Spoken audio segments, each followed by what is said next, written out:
Yes, we did. We found a 1975 Buick LeSabre that is super nice and ready to enjoy.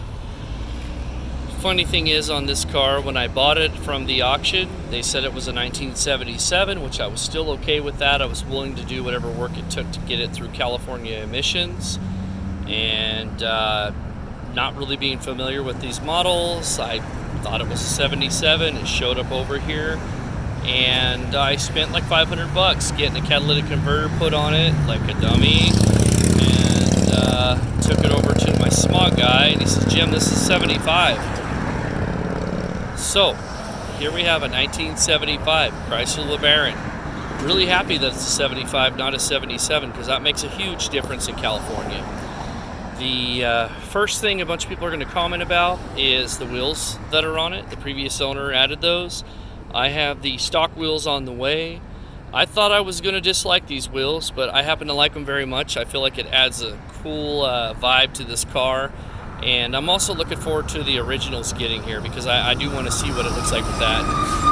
Definitely be putting pictures out there with it on there. So this car has, I would consider, really nice paint for something that is of this age and also gets driven.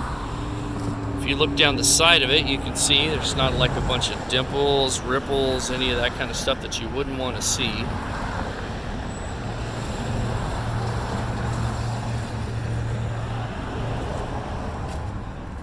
If you ask me if I ever thought of owning a 75 Buick LeSabre before, nope, never even thought of it once. But am I glad that I've got the chance to drive it? Definitely. This has been a really sweet car to drive.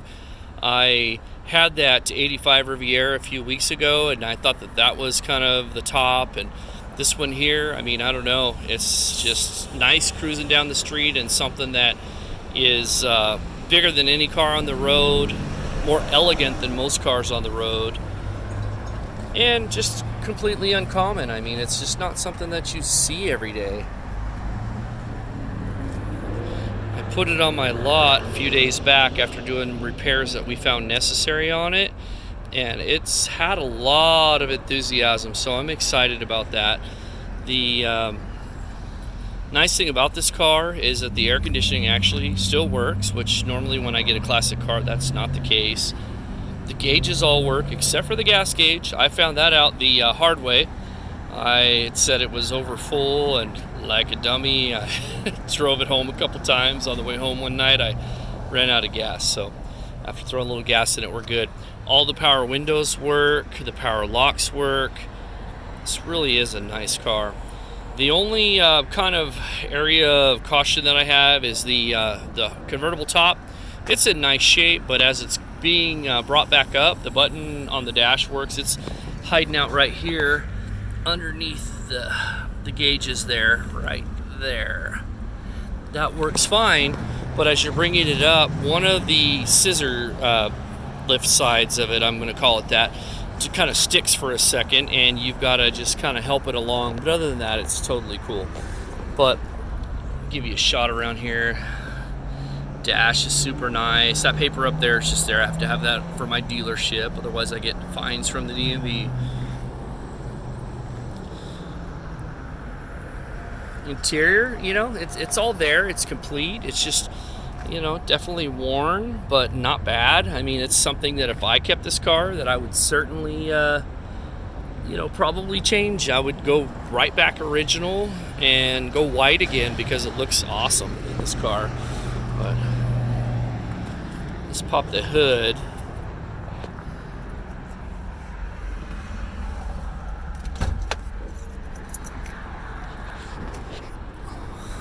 This car's real nice under the hood too.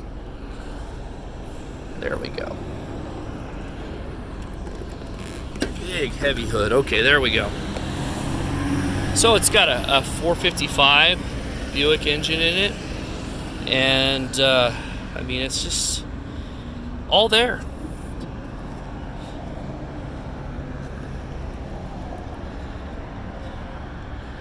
This is a car you buy if you want to show up to the car meet and no one else is going to pull up in the same car. This is a car you buy if you just want something that's elegant and nice to drive, but you don't want to have a Cadillac like everybody else. This is a time when they made a car to last. But what I do especially love about this car is that whoever has had it in their possession has done a really decent job of not only keeping it preserved, but enjoying the thing. I mean, it's definitely a nice car, but it's not a trailer queen. It's been out on the street. It gets driven. That's what it's for. See how nice the chrome is on it.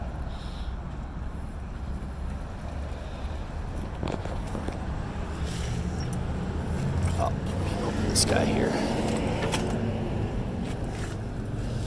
Again, sorry, it needs to be vacuumed, but that's my fault. I've been driving. Look how huge that door is.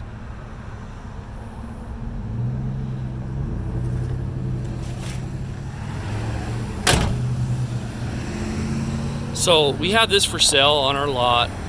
We are asking $22,777, and I have lenders that are willing to do financing in a lot of cases. I've been really enjoying being able to finance classic cars for people. Most of the years I've been doing this, I've had to rely on cash deals, and that's very limiting. And to be honest, I mean, I want to make as many people's desire to enjoy a cool classic a reality as possible, and with financing, that's huge. So let me just take you across here. This is one of my favorite parts about this car.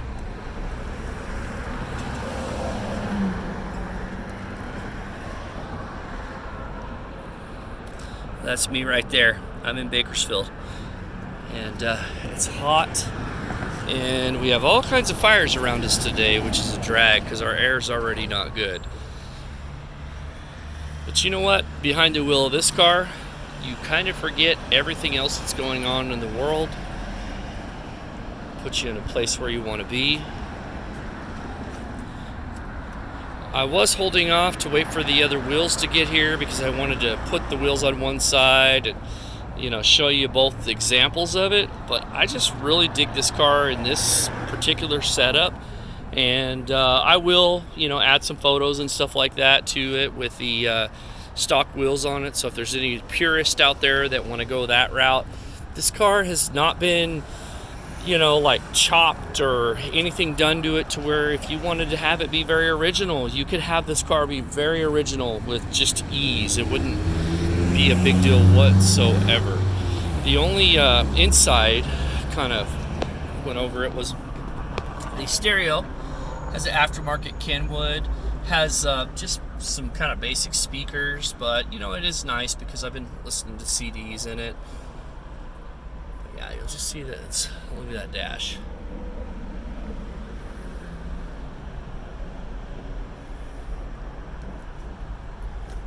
Let's see. So, yeah, actually, let me go move that paper, too, that I got to have up there, because a lot of people be like, he's a car dealer, he's hiding a big old crack in the dash. So, let's just see. There we go. This baby's clean. This is a special car. It's one of those rides, like I said earlier, you're not going to see this running around. I've been driving it for, I don't know, at least 3-4 days solid, maybe a week, and I want to say it's one of the nicest cars that I've driven. Very comfortable, both around town and on the freeway. I think I've been up to about 65, 70 in it, and it handles really well. It's not all over the road, and the 75 Buick LeSabre, in my humble opinion, is one of the coolest cars that you could land yourself. And if it's of interest to you, hit me up in the comments. You could also go to my website, which is approvedautosca.com. Going on my 19th year here. Really enjoying, helping people obtain their classic cars that they want. And, like to know what you think about the car. And, hope everyone's having a great weekend. And that's what it is.